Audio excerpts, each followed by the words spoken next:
So ito, mga kababayan, yung sunod nating pag-uusapan, ano ba yan, Ken? O ito ha, pakinggan ninyong mabuti ha. Ito po mga kababayan, yung sunod nating pag-uusapan ay patungkol po dito sa mga sinabi ni Madriaga na totoo po talaga. Kaya sa totoo lang, si Sara po, kulungan talaga ang bagsak ni Sara. Mga kababayan, alam nyo kung bakit kulungan ang bagsak ni Sara? Ito po yan. Ito daw mga magsasaka na inagawan ni Harry Roque ng lupa doon sa Maribeles, Bataan.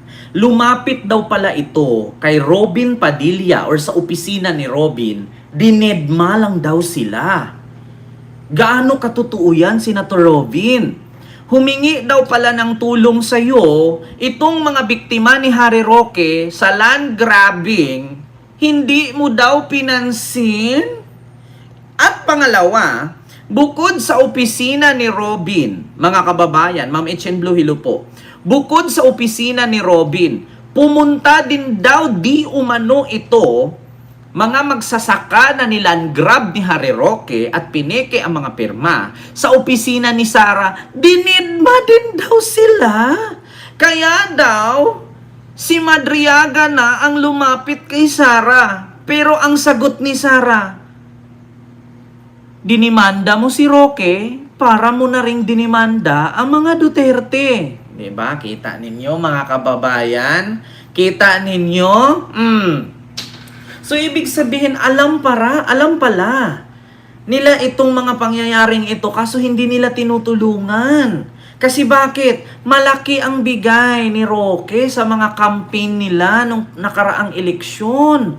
Malaki ang inabot na donasyon ni Harry Roque kay Sara Duterte, 36 million galing sa Pogo together with Harry Roque. Magkano kayang bigay ni Harry Roque kay Robin? 'Di ba? Magkano kaya? Kaya sa totoo lang mga kababayan, accurate talaga itong sinasabi ni Ramil Madriaga, no? Pero sa katotohanan mga kababayan, wag muna tayong kakagat 100%. Siguro mga 50% lang, 50-50 muna tayo ngayon. Pwede nating sabihing accurate lahat ang kanyang mga sinabi at detalyado, pero meron pa kasing time niya na pwede magbago ang statement niyan. Kasi according nga sa sinabi ng abogado, nagtatampo lang.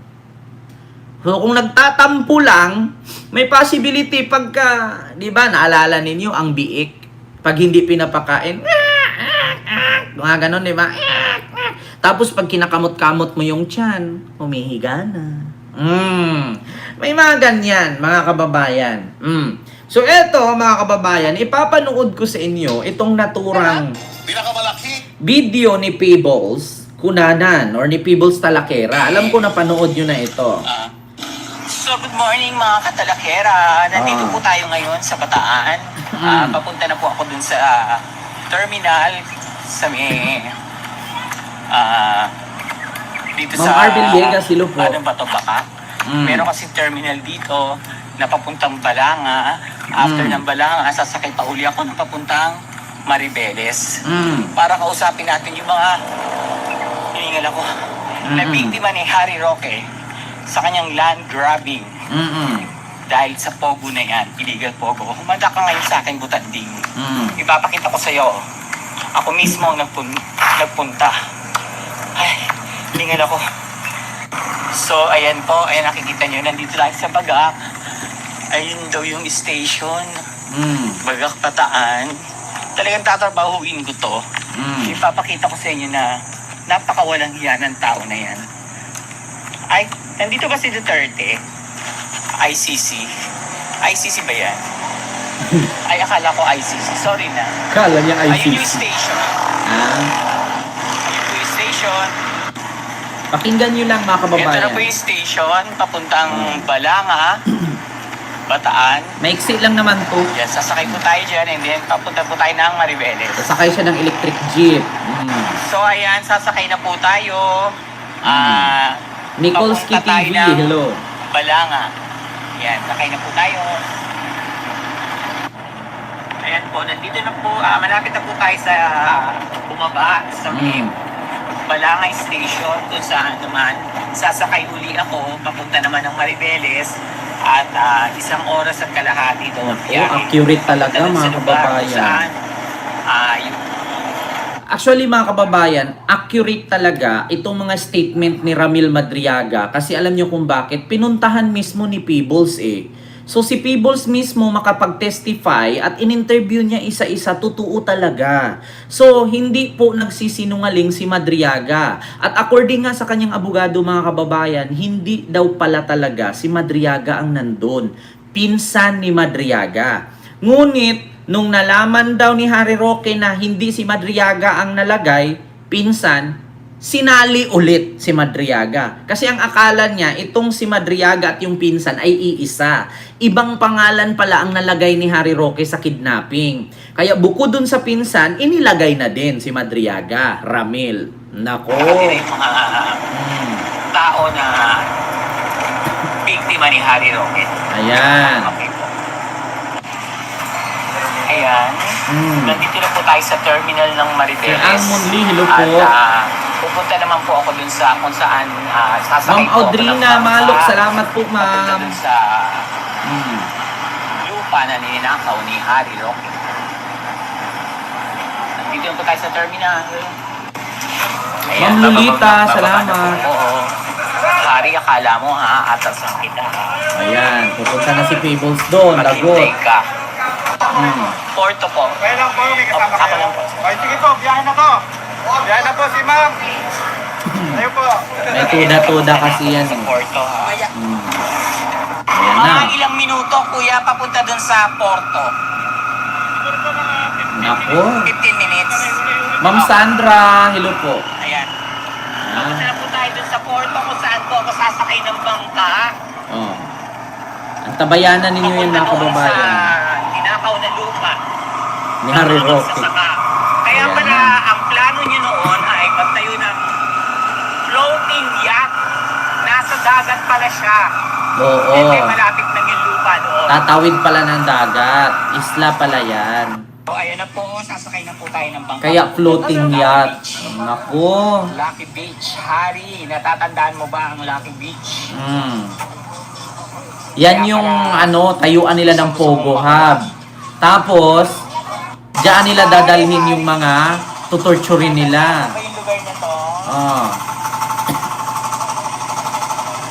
Harry! Mm. For the floating yacht. Pangalan niyo, ma'am? Josephine Masangkaya. Ayan, makikita niyo po na si Mami dito sa beach area. Nagtitinda Oh, ang lang po ganda siya ng beach, araw-araw. oh. Isa to sa mga nabiktima ng First Batahan Holdings na asawa ni Harry Roque na nagsasabi na naibenta niya na raw yung lupa niya pero ang totoo ay hindi niyo po binibenta, Mami, no? Hindi po, ma'am. Pero ang nakalagay Ayan. sa titulo niyo, cancelled na. Hindi na sa inyo yung lupa. Diba? Nakalagay doon kasi na pagmamayari na ng asawa ni Harry Roque ng First Bataan. Naku, naibenta si sa Myla inyo ng 2 Roque million. yun. Nakatanggap po ba kayo ng 2 million? Wala po, ma'am. Wala po kami. May 2 million si Mami. Hindi to halo. Kasi laki na to yung choking. Mami, no? Diba? Ayan, Kung may 2 million yan, maramang hindi na ganyan yung kubo-kubo niya. yung mga misteryong ginawa ni... Eh, di tindahan na maganda na yan. Baklang panot, umuwi ka rito. Kita mo yan? Maawa ka sa mga tao. Naku, patay talaga si Sarah dito. Ilang pamilya kayo nandito? May isang pamilya po kami dito. May Naku, 100 pamilya. Oo, Kaya pala mga kababayan, no, mabilis at hindi natatakot itong si Harry Roque kasi spokesperson nga naman siya ni Digong noon. So may kapangyarihan siya. Pangalawa, 100 tao lang pala yan dyan, pwede pala nilang paalisin agad. Kung dadalhan yan dyan ng isang batalyong sundalo, kapulisan, palayasin sila dyan, di walang magawa kasi 100 lang naman sila. O pag sama-samahin yan, pasakayin mong bangka o kung saan na sila dalhin, di doon na. Tapos ngayon, wala na silang lupa dyan. Alam ko mga kababayan, ito yata yung sinugod sila eh. Tapos, pinuntahan sila ng mga armadong lalaki, tapos hindi sila pumapayag. Kapos maraming nagbibideo, maraming nagla-live. O, 100 pamilya. O, mabilis lang silang paalisin, mga kababayan. kinikita po namin dito. Pinapakti po namin lahat. Okay. So, yung kinikita nyo dito, pinagpaparty-party nyo lahat. So, ibig sabihin, yung kinikita nyo dito, pinagsasama-sama ninyo? Opo, isa lang po. Kaya isa lang po yung counter dito. Okay. dinidivide po kayo lang po kami. Ang galing ng sistema nila, tapos ganyan lang yung gagawin nyo, no? Tapos, So ganun pala ang hanap buhay nila doon, mga kababayan. Halimbawa, may mga nag-aalok, may mga bisita. Kung ilan ang kikitain doon sa mga turista, i-divide sa 100 family. So, yan ang maganda. At least kung ano man ang kikitain nila doon sa island, sa mga cottages, i-divide yan sa 100 family paghati-hatian nila. Doon may panghanap buhay nga naman sila. 'Di ba? kalaban yung sa munisipyo. Oo. Lagi kami pinapakain. Yung taga-munisipyo, no? Mm. Dapat makausap din natin yung mga taga-munisipyo na matulungan din kayo. At sana makipag-coordinate din kayo sa munisipyo na kung kailangan kumuha kayo ng permit, kumuha kayo, magbayad kayo ng ganito, bayaran natin para maging legal. Tapos nakapi po nila si Erica, balik na si Erica sa bayan ng Papeles. Hindi pa kami nakapag-renew ngayong taon. Kaya, Mag-renew kayo. Hindi, mag-renew kayo. Ay, hindi ko pala na permit namin. Oo. Sino pupuntahan natin ngayon, ate? Ito po yung may hawak po. Eh no, maraming turista, maraming nagbi-beach. Kinikwento nyo kanina, may 15 pong katao yung binili pong lote lupa dito. Ngayon po yung lupa pong yun, dyan po sa taas, hindi po dito sa Mr. Beach. Ngayon, ang nahabol po noon si Mr. Abris po, yung pong dito daw po sa may beach. Pero hindi po itong dito sa Eh, ano po yung kay-ari ro? Yung po yung 15 katao na nagbenta po sa taas po. Yung sa taas, pero ito Pero- yung nabili ngayon. Pero kasi, ang nakalagay din sa cancel title, First Bataan Holdings, eh pag may may-ari po yung Asawa ni Roque. Eh, hari ro din yun. Yun So, nga po, dalawa pinalabas kasi po yan. nila ang nabili po nila 300. Ganito po yan, mga kababayan. Yun kasing style ng asawa ni Roque at ni Roque, magkaiba kasi sila. Si asawa ni Harry Roque, ang nabili, yung nasa baba. Yung kay Harry Roque, yung nasa taas. So, kahit saan doon, kay Harry Roque pa rin. So ngayon, mga kababayan, yung iba doon, binenta yung share nila, yung iba naman, hindi. Tapos ngayon, ang nagtaka sila, kunti pa lang ang nabayad pero fully paid na doon sa papel. Yung iba naman, hindi pumayag, ginaya ang pirma. Kasi gagawin nga daw nila diyan di umano, mga kababayan, parang luxury resort yata na may floating yacht. Kung sakali, mga kababayan, hindi nasilip itong pogo-pogo na to, putang ina, bilyonaryo si Roque. Putang ina, may share pa dyan si alam nyo na, yung gano'n na laging nakasalamin na, I'm your girl. Girl. Naku. hectares po. Pero wala pong 300 hectares. 410 nga daw po yung nabili. Wala po. Kaya meron talaga sila ng napili talaga nila, which is yung nasa taas. Talaga po nagbenta sa kanila. Nagbayaran sa barangay Biyaan. Okay. May mga nagbenta. Pero yung ibang ayaw, Hinulog-hulugan po. Kasama ko yung mister ko doon, si Mr. Victor Mistaler. Okay. Meron din po ba kayo lupa sa taas? Meron po. Na ibinenta niyo sa kanya? Opo. Magkano to? Sa pilitan pong bentahan dahil ang dumating po sa amin, deductil na po. Hindi po talagang dahil ang titulo po, sila na po yung dumukot, hindi po kami. Dinukot po nila yung titulo. Opo. So, ang dumating sa inyo yung deed of sale na. Opo. Nung nagkabayaran na po sa barangay, hindi pa binayaran ng buo. Ngayon po ba nabayaran na kayo ni Harry Roque ng buo? Hindi pa po, 3 years na po yung 3 years na po kayong hindi nababayaran ni Harry Roque ng buo. Naku. Panot. Okay. Tingnan mo yung pinaggagawa mo sa mga tao. Napakaayos mo. Sige po. Natanggap mo na po. Magkano po inatanggap niyo kay Harry Roque? Bali, po yun, nasa 1.2 po. Magkano niyo po ba nagbinenta? Kasi po ang po sa kanya doon. Sir Henry Nunez, hello po. Halaga po. 4 million po yung halaga ng lupa. Ang naibigay lang po kay nanay sa kanyang asawa ay 1.2 lang. Ilang taon na po ngayon na nakakaraan? 3 years na po. 3 years mong hindi binayaran. Naku, 4 million ang halaga ng lupa. Ang inabot sa kanila, 1.2 lang. Oo. Tapos ang nakalagay may deed of sale na. O, 'di ba? Saan ka kinupit pa ni Harry Roque. Napunta pa to kay ER de la Serna. Oo. So, panahon pa yan nung nakaupo siya kay Duterte. Naku. Yung po ba, spokesperson pa po siya. Ari, tandaan Naku. mo, isa kang government official. Mm. Hindi ka pwedeng bumili ng ganyan.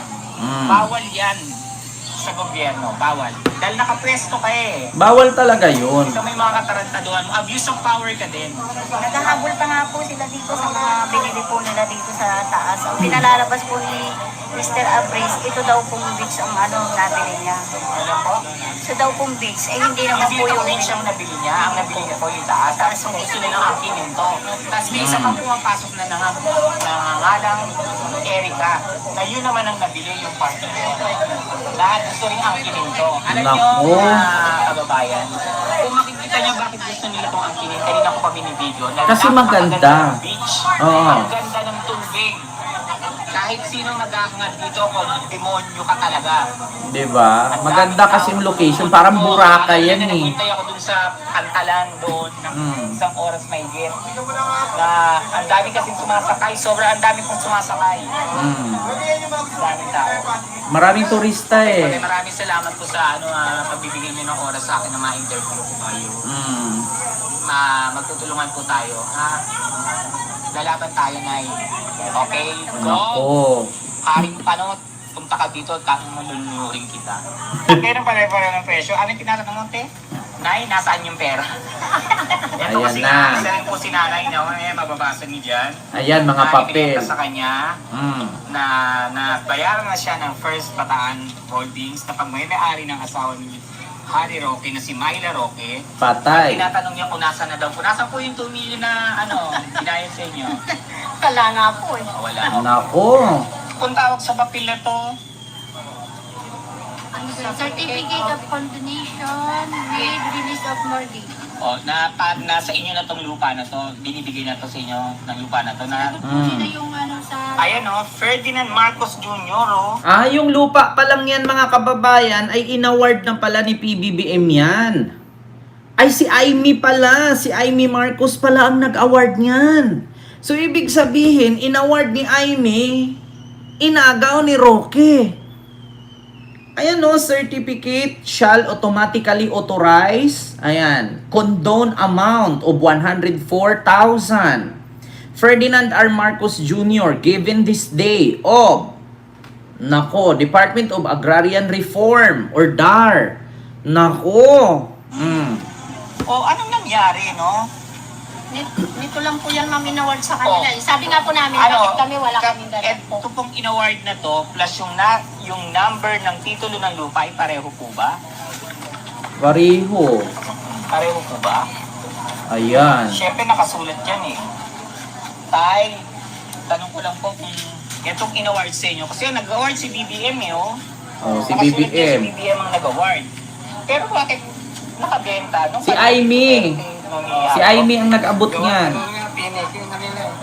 Pineke. So, etong lupa na to, at etong in-award sa inyo, ay isang lupa?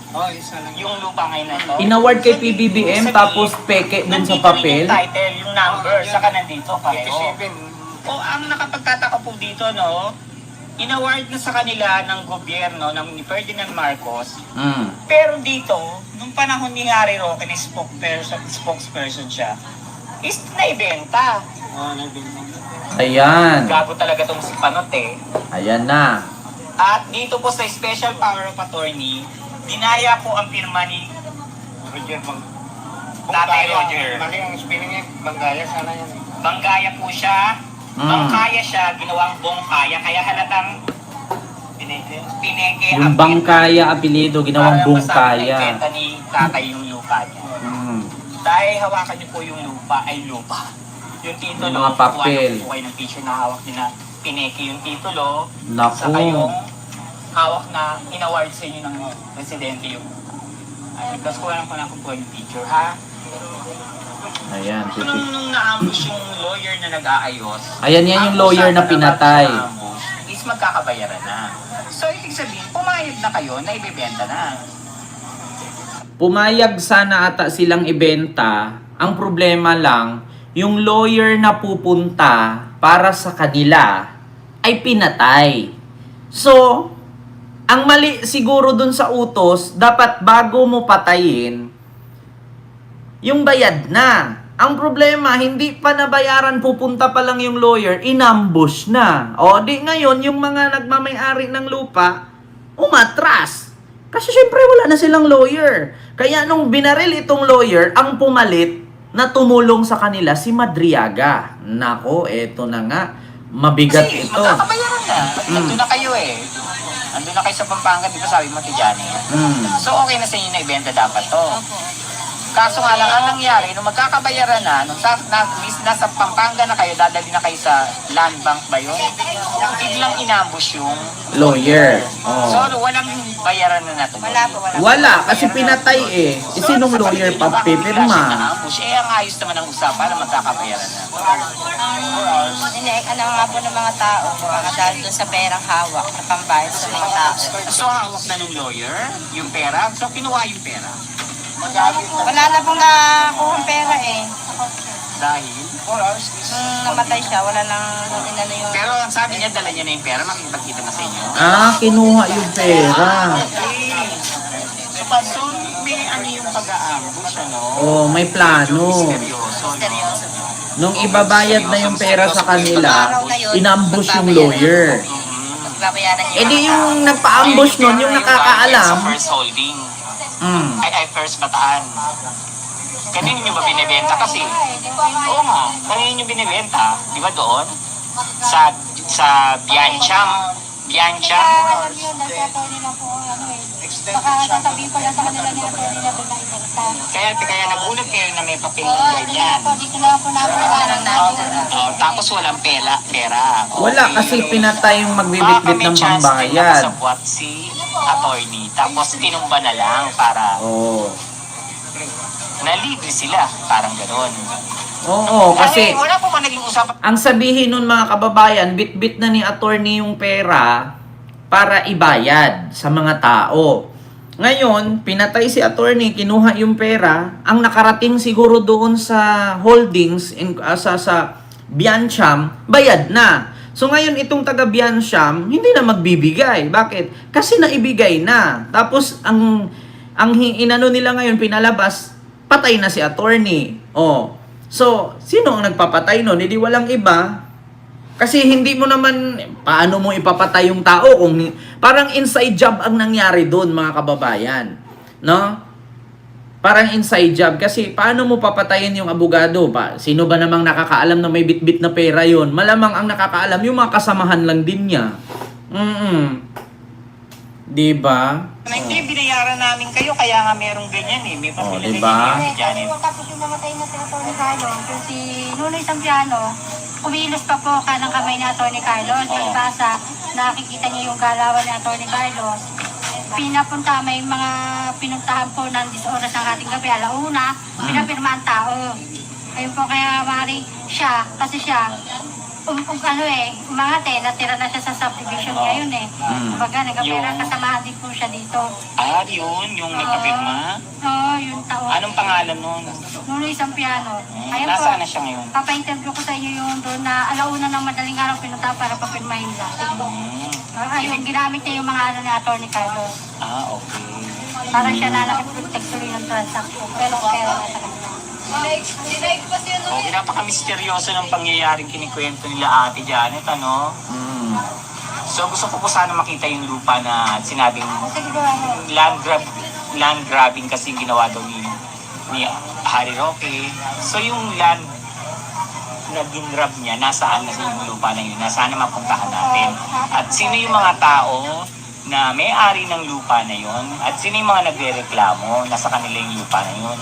Na inaasok-kusahan si Harry Roque ng land grabber. Kailangan makausap din natin yun para malinawan natin lahat. Kung talagang binenta ba nila, nabayaran ba sila ng kalahati, or ano yung katotohanan. Pero etong katotohanan na to, dahil nandito si Ate Janet pinapatunayan niya na hindi siya nagbenta. Nung magbabayaran na, pumayag siyang ibenta, pero nung magbabayaran na, Pinatay yung lawyer. magkikita na sila ng lawyer, nasa Pampanga na siya. Yung lawyer, pinatay. Kaya kumakain kami dito nila. Binawi lang. Dito kasi, pasensya na, dahil wala sila at ang tanga-tanga ko, hindi ako nakapag-selfie with them. Kasi So yun na mga kababayan, tapos na, kumain na sila. So yun nga yung time na yan mga kababayan, na actually mahaba yan. Oo, may part 2 pa yan, part 3. Ang problema dyan mga kababayan, ito nga, itong mga pagkatapos no, nung inangkin na, ay lumapit daw itong mga biktima ni Harry Roque sa opisina ni Robin Padilla. May dala pa nga silang mga placards dun eh. Ang nangyari mga kababayan ay pagdating daw nila dun sa opisina ni Robin, hindi daw sila pinansin. Wala daw pumansin. So bukod nun, habang hindi sila pinansin ni Robin sa opisina, pumunta sila sa opisina ni BP Sara. Ang problema dun pagdating, hindi pa rin sila pinansin. Kaya hanggang sa naawa itong si Madriaga naman ngayon ang pumunta kay Sara. Ang problema lang, habang pumuntak si Madriaga kay Sara, isa lang ang sabi ni Sara. Bakit nyo kasi kinakalaban si Harry Roque? Bakit nyo dinimanda? So, kung dinimanda nyo si Harry Roque, parang dinimanda nyo na rin ang mga Duterte. Kaya doon siya nagtampo. Tsaka humingi din ng tulong si Madriaga kay Sara para kumbinsihin si Harry Roque na tanggalin ang kinaso ni Harry Roque kay Madriaga na pambibintang. Yeah? Or planting case. So, yun ang nangyari mga kababayan. So, sabi nga ng abogado ni Madriaga na si Attorney Palad, so, nagtampo. So, sa tagal daw inantay ni Madriaga, wala daw nangyari. Hindi daw si Madriaga tinulungan ni Sara. Kaya, sabi ni Madriaga, ganun ba? Mas mahalaga para si Harry Roque kaysa sa inyo. So, hindi pala ako mahalaga. So, ngayon, eto na. Isiniwalat ni Madriaga lahat ng baho ni Sara. Kasi lahat ng utos ni Digong at utos ni Sara, siya ang gumagawa. So, yun pala ang root issue na yan. Alam pala ni Lustay. Alam niya yan, Ma'am Audrina Malok. Ang problema lang kasi, wala nga silang pakialam. Kasi nga, kaalyado nila si Roque at biruin mo mga kababayan, 36 million ang dinunit ni Harry Roque kay Sara noong eleksyon. So, alam nyo na, bayad na. Okay, wala na siyang pake. Hanapin natin ha. So, sa mga nagtatanong, totoo ba yan, Ken? The 36 million, 36 million donated Harry Roque to Sara Duterte in election. Lalabas naman yan eh. Ito. Mga kababayan. Ito po, basahin ko lang. Ito. During 2022 election. Ayan. Basahin ko. During the May 2022 election, former presidential spokesperson Harry Roque made in-kind campaign contribution over 36.4 million to the vice president campaign of Sara Duterte. This was listed as her statement of contribution and expenditures, SOSE in-kind donation.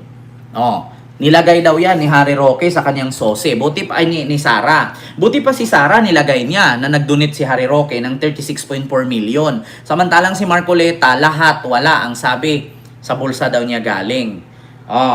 So ito po, the contribution was not direct cash donation but in the form of payment for political advertisement where vote Roque who was running for senator and Duterte affair together.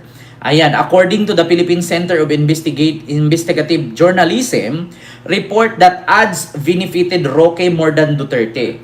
As she was already leading in surveys, Roque confirmed this, stating the ads were primarily for his senatorial bid and appearance of the popular Duterte was to endorse him. So, totoo talaga mga kababayan na ayan, in August 2024, the source of Roque's wealth to fund this donation was questioned by some House of Representatives during the public hearing related to Pogo. Ayan, nakalagay na ha mga kababayan. Paki-screenshot na lang.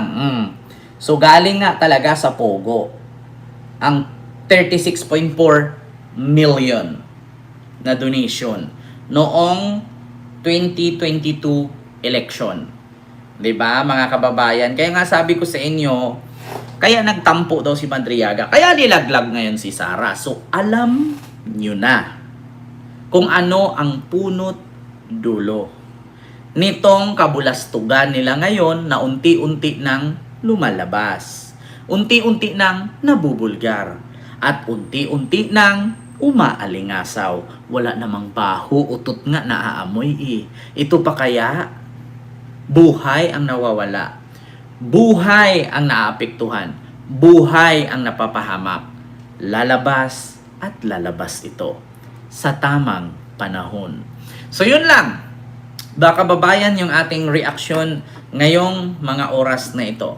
So maraming salamat po sa inyong lahat, mga kababayan, no?